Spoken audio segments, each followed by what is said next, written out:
Welcome, ladies and gentlemen, to The Late Show. I'm your host, Stephen Colbert. You know what? I gotta tell you, you know what? I feel exactly the same way. I'm so happy to be back and seeing everybody. Show was on break last week. Yeah. I went overseas. Thought about, hey, get away from the news for a bit. Also gave me a chance to test the flight part of Fight or Flight. And turns out they talk about us over there, too. It's like going over to the neighbor's house to avoid the dysfunctional family dynamics. Over there, you can still hear the screaming. It's actually a little more disturbing, hearing it through all that plywood. Now, one part of my little test was successful because I did miss some of the news last week. So when I got back this morning, I asked my crack research team to give me a list of some of the things that happened while I was away. And it's a doozy. It's less we didn't start the fire and more everything's on fire. Here's a partial list of what I missed. The government shutdown is headed into its third week. Trump fired more than 4,000 federal workers. The DOJ charged New York Attorney General Letitia James with fraud after Trump's pressure campaign. Trump sent troops to Chicago and Portland and is threatening to invoke the Insurrection Act. Trump announced a whopping 100% new tariff on China, which caused the stock market to have its worst day in 6 months. And Taylor Swift dropped her new album, The Life of a Showgirl, to merely mixed reviews. Well, those reviewers are just jealous of her talent and of Travis Kelce's majestic redwood. Yes. A sequoia. It is nearly 2,000 years old. I hear it has its own ecosystem. There's protesters up in the branches to keep it from being cut down. But there is some good news out there because today, thanks to Trump's newly brokered ceasefire in Gaza, all living Israeli hostages and almost 2,000 Palestinian prisoners have been released. Okay? It's important. Credit where credit is due. Donald Trump did something good. Are we still canceled?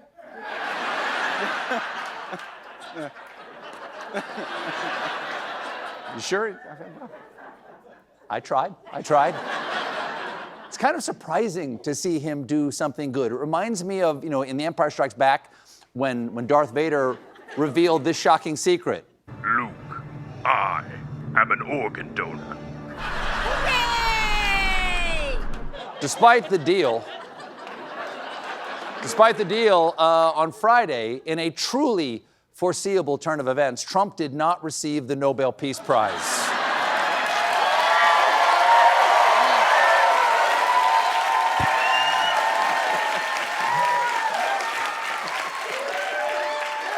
How dare you, Nobel Committee?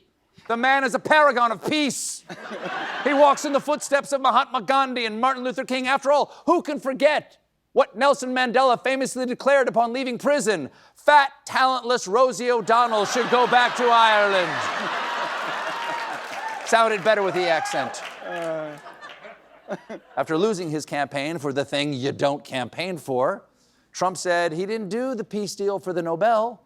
And the White House communications director, Stephen Chung, agreed, saying, President Trump will continue making peace deals, ending wars and saving lives. He has the heart of a humanitarian. No, he has the heart of a humanitarian. We removed that heart from one of the detainees in our ICE facilities. He keeps it in the Oval Office next to the Diet Coke button. And a little bowl. On his flight over to Israel, Trump was asked by Fox News whether the ceasefire he brokered might help him in the afterlife. I don't think there's anything going to get me in heaven, okay?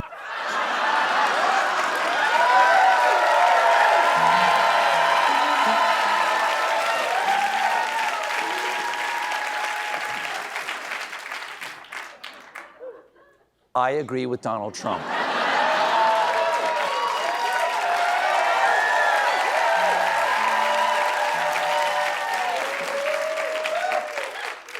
Still canceled? Yes.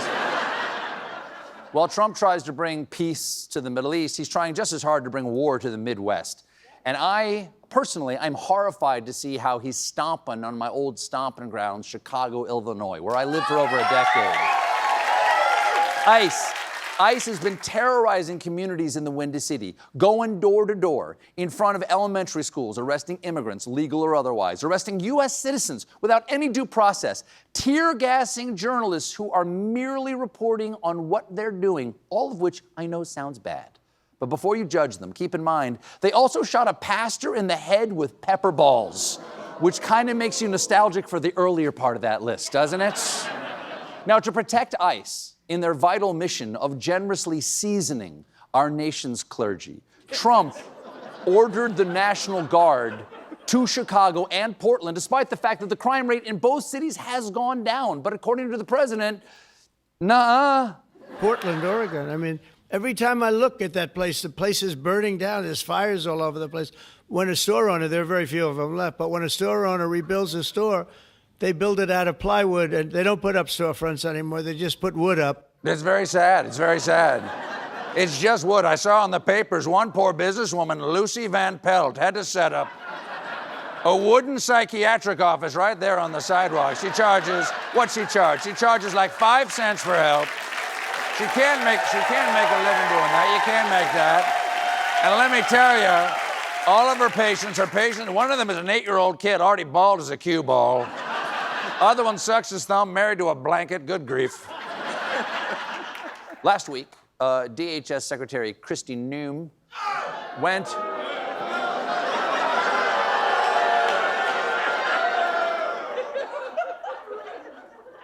Okay.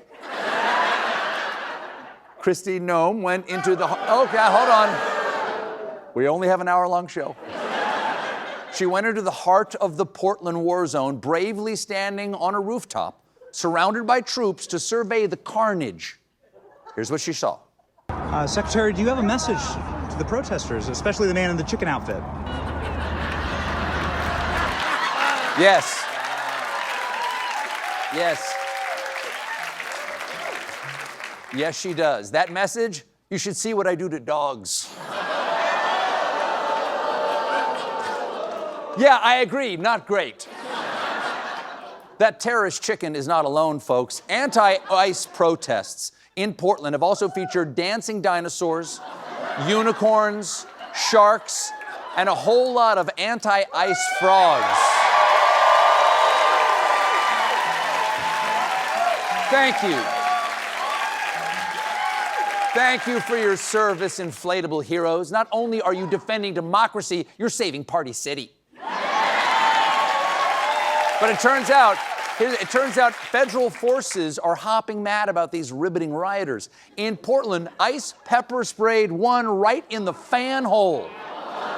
That inflatable frog brigade is risking all to protect our freedoms. It's like when we stormed the beaches of Normandy with the 1st Division of floppy tube men.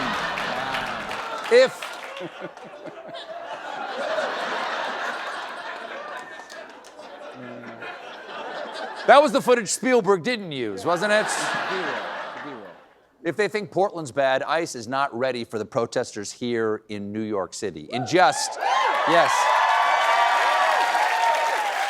over 1 month, there's already plans for a major demonstration right down Central Park West with extremists like Spider-Man, SpongeBob, and a dangerous immigrant known as Dora the Explorer. Watch out, Boots.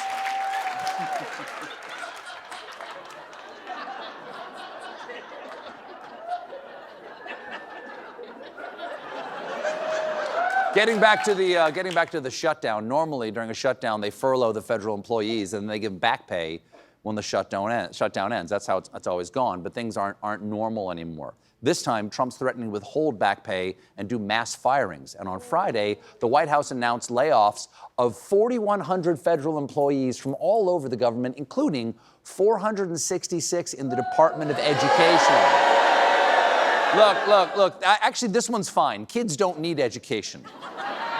They can learn lessons the way God intended from older cousins with fireworks. and a Playboy stashed under a log out in the forest. How I learned. Now, some federal workers have not been fired, just sent home. Over at the EPA, the authorities who oversee the safety of our drinking water were told not to come to work until the government reopens, which is why, just to be safe, I've been drinking only bourbon.